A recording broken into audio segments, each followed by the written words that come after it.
Let's talk about the anatomy of thoughts just for a little bit, because you think about it in terms of your physical body, but let's talk about what a vibration is, what energy is, what a thought is, and what an emotion is.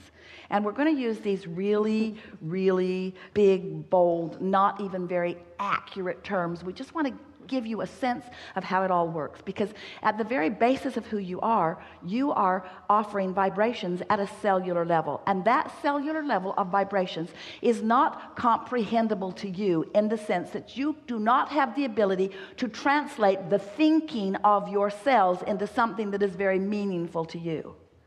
In other words, there's no psychological conversation that's going on that's going to be very meaty for you. It's not a political discussion. Esther was on an airplane yesterday listening to men talking about the college football games, and Esther realized she doesn't know anything about any of these teams. It was really upsetting to her. She just wished that they would talk a little bit about some team that she knows. Just throw out one name I know, but no. It was all these things that Esther's never focused on, and Esther thought, I need to brush up on my college football, because if I'm going to eavesdrop, I need to be in the loop a little bit, because this conversation just sounds like blah, blah, blah, blah, blah, blah, blah to me.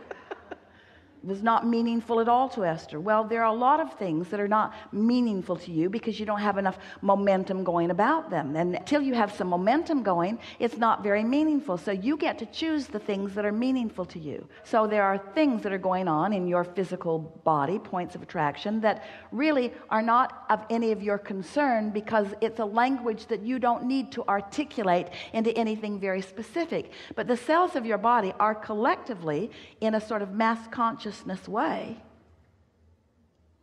emitting a consensus of how they're doing, which you can feel emotionally. So if you are looking for evidence of feeling good and finding even the slightest evidence, and then you are taking that emotion of feeling good and you're actually commenting on it, I feel good. Ooh, I feel good in my body today. Now you've increased the momentum of that. Are you getting a sense of what we're talking about? And that's what you want to do relative to all subjects all day, every day. Add emphasis to the ones that feel good and de-emphasize the ones that feel bad by taking your attention from them. And then watch what happens. If you are monitoring manifestations and at that point making your statements of how you're doing, the momentum is already too far down the road and you have very little control. But when you start caring about the way you feel, and you are caring about the emotions, and you are deliberately taking something that feels a little good and focusing on it until it increases and becomes more, before you know it, and we're talking about days really, manifestations of things that you have been wanting for a very long time will begin being realized by you in your experience. And at those realization points, you're going to then say, well, I guess I've been getting this right. And so that's just the process. Try it a little. Try to feel for the feeling of fun just for a few days and watch what happens in your life. Try to feel for a feeling of appreciation just for a few days and watch what happens in your life. Show yourself how you have come closer to who you are with these general thoughts. You didn't trip over. Esther's been talking a lot about what she's tripping over.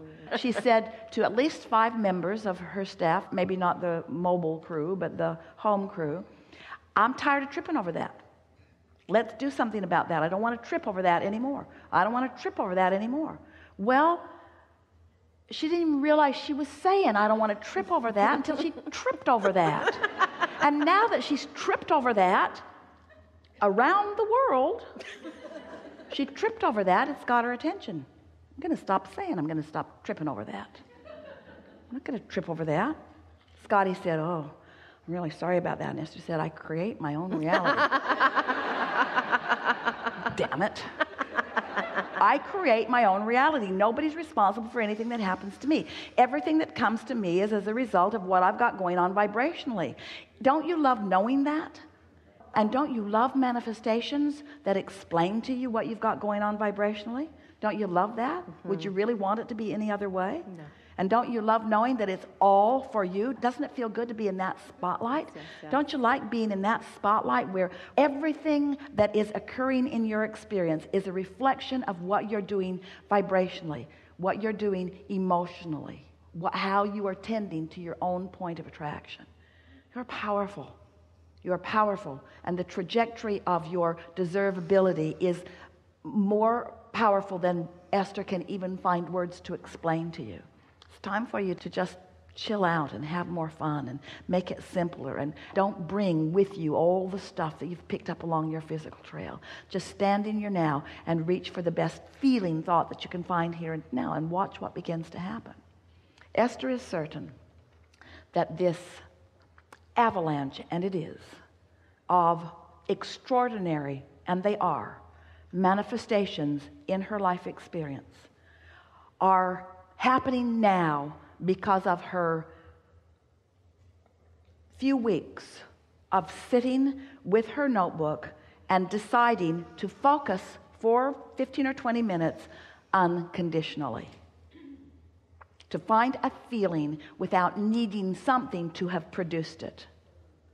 To start at the basis of her vibrational anatomy, whatever that means, and start in that neutral place and just see if well-being ensues from that. Just giving herself a chance to grow something that feels good by not starting with something that feels bad. By not beginning the day by solving a problem, by not beginning the day by answering emails, by not beginning the day by trying to clean up the things you're tripping over, by not beginning the day in the hole. Instead, beginning in that neutral place and just letting the universe show you the goodness that will come to you if you start in that neutral place, you see. And then, once that momentum gets going, then the things that begin to happen are far more than emotions. It's rendezvousing with people and things coming into place and financial enterprises coming together and all kinds of things coming that just make you stand back, and most of the world stand back if they were watching it and understanding it in amazement at the blessedness that you are living, you see. Nobody can understand you. No one will ever really get you. Give up trying to get them to get you. You're not going to make them understand. You cannot explain yourself to anybody because nobody can get your point of attraction. And the harder you try to explain to someone who's not getting at who you are, the less you be who you are. Yes. You let them train you into their awareness of you. Yes. Right. You don't want their awareness of you. You want your awareness of you. Your warm, loving, appreciative, well-being version of you, the one that your inner being holds and tends to and knows and flows to you.